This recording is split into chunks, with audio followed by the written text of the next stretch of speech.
नमस्कार दोस्तों, मैं हूं आपका दोस्त लोकेश साहू और आप देख रहे हैं लोकेश छत्तीसगढ़िया यूट्यूब चैनल।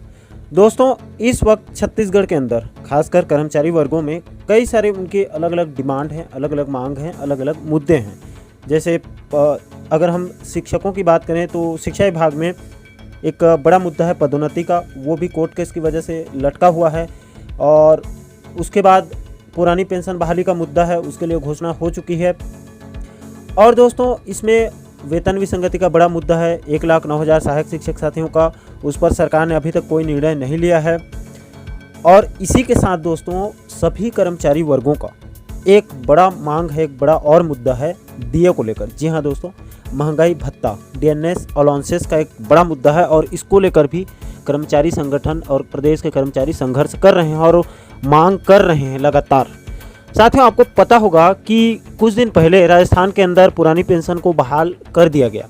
उसके बाद उसकी मांग अचानक से छत्तीसगढ़ में भी तेज हो गई। हालांकि मांग तो चल रही थी यहाँ भी, लेकिन उतने तेज़ी से उसकी मांग नहीं की जा रही थी। लेकिन उसके बाद राजस्थान में पुरानी पेंशन बहाल होने के बाद इधर छत्तीसगढ़ में भी उसका प्रेशर पड़ा सरकार को और कर्मचारी वर्ग सक्रिय हो गया और उसकी मांग एक साथ उठा दिए। उसके बाद सरकार को झुकना पड़ा और सरकार ने 9 मार्च को जो बजट पेश किया उसमें पुरानी पेंशन को ओपीएस व्यवस्था को लागू करने की घोषणा कर दी है। हालांकि अभी घोषणा हुई है, उसके बारे में अभी कोई रूपरेखा नहीं बना है।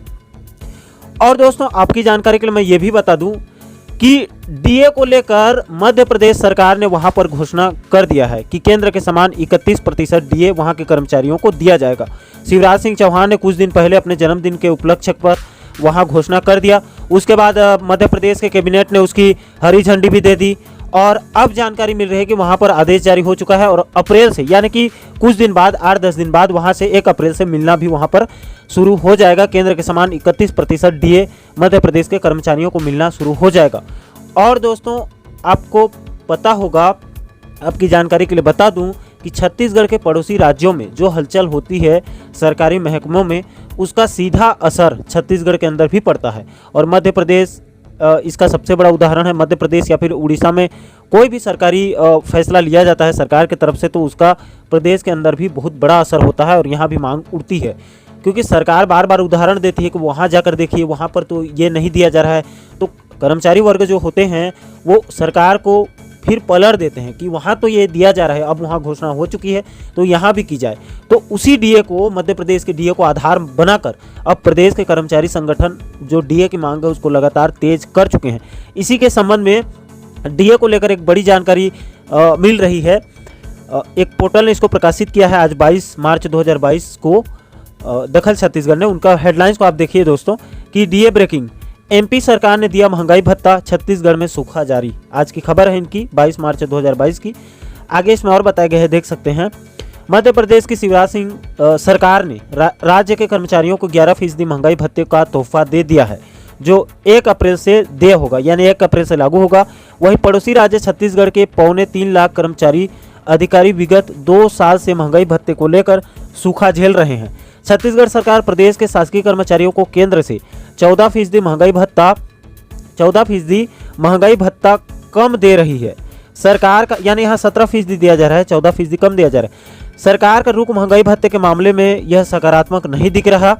वहीं राज्य के अधिकारी कर्मचारी आए दिन महंगाई भत्ते की मांग करते रहते हैं। सरकार एक लाइन में राज्य के वित्तीय स्थिति के आधार पर निर्णय लेने का हवाला देते हुए महंगाई भत्ते देने से पल्ला झाड़ देती है। दोस्तों, शिवराज सिंह चौहान ने वहाँ पर जो महंगाई भत्ता की उन्होंने घोषणा की, उसमें उन्होंने एक बड़ी बात कही। उन्होंने एक बात कही कि महंगाई भत्ता अधिकारियों कर्मचारियों का उनका हक है और चूंकि कोरोना के चलते हमने पिछले साल उनको नहीं दे पाए थे, अब राज्य की स्थिति, वित्तीय स्थिति ठीक हो चुकी है, इसीलिए हम महंगाई भत्ता की घोषणा करते हैं। और बड़ा सौगात उन्होंने दिया। और चूंकि छत्तीसगढ़ के अंदर भी कोरोना लगभग खत्म हो चुकी है और यहाँ भी वित्तीय स्थिति ठीक हो चुकी है, तो यहाँ भी कर्मचारियों के लिए घोषणा कर देनी चाहिए। उनकी डीए का जो मांग है, उनका हक है, उसको देना चाहिए। आगे इसमें और बताया गया है, शासकीय कर्मचारियों को कमेटी में उलझा कर रखी है सरकार। छत्तीसगढ़ राज्य सरकार के कर्मचारियों की 14 सूत्रीय मांगों पर निर्णय के लिए सामान्य प्रशासन विभाग के प्रमुख सचिव मनोज कुमार पिंगिया की अध्यक्षता में कमेटी बनाकर उलझा दी है। कमेटी की 2 बैठक होने के बाद भी कोई निर्णय नहीं लिया जा सका है। इसलिए छत्तीसगढ़ के कर्मचारियों को महंगाई भत्ते के लिए कब तक सूखा झेलना पड़ेगा, ये देखना पड़ेगा। जी हाँ दोस्तों, मनोज पुंगिया की कमेटी गठित हो चुकी है, उसमें 2 बार उस कमेटी की बैठक भी हो चुकी है, लेकिन कोई नतीजा नहीं निकल पाए। हालांकि उस कमेटी में पुरानी पेंशन को लेकर एक बड़ा निर्णय लिया गया और सरकार को रिपोर्ट सौंपी गई। उसके बाद सरकार ने 9 मार्च को पुरानी पेंशन की घोषणा जरूर की है और इसका सभी स्वागत भी कर रहे हैं, स्वागत योग्य भी है। लेकिन डीए का जो मांग है वो सभी कर्मचारियों के हितों का मांग है और उनके हकों की मांग है। और सरकार से हम अपील करते हैं कि यहाँ भी वित्तीय स्थिति ठीक हो चुकी है, तो मध्य प्रदेश सरकार के तर्ज पर यहाँ भी कर्मचारियों को केंद्र के समान डीए दे देना चाहिए। उनकी जो मांग है उसको पूरा कर देना चाहिए, क्योंकि वित्तीय संकट से अब राज्य लगभग उबर चुकी है, तो वित्त का कोई सवाल अब नहीं खड़ा हो रहा है। ऐसे में सरकार को जल्द बड़ा निर्णय लेकर प्रदेश के कर्मचारियों के लिए केंद्र के समान 31% महंगाई भत्ता की घोषणा जल्द से जल्द कर देनी चाहिए। तो दोस्तों, यही आशा और विश्वास के साथ फिलहाल इस वीडियो में इतना ही। बाकी डीए को लेकर आगे जो भी नई जानकारी, जो भी नई अपडेट मिलेगी तो आपको आने वाले वीडियो में जरूर बताएंगे। इसीलिए साथियों, प्रदेश के ऐसे ही महत्वपूर्ण मुद्दों पर आप वीडियो देखना चाहते हैं आगे भी, तो हमारे चैनल को आप सब्सक्राइब जरूर करिए, ताकि हमारे सभी नए वीडियो की नोटिफिकेशन आप लोगों तक तुरंत पहुंच सके। दोस्तों, फिलहाल इस वीडियो में इतना ही। मुझे दीजिए इजाज़त। मैं मिलता हूं आपसे एक और महत्वपूर्ण अपडेट के साथ, महत्वपूर्ण मुद्दे के साथ। तब तक के लिए जय हिंद, जय छत्तीसगढ़।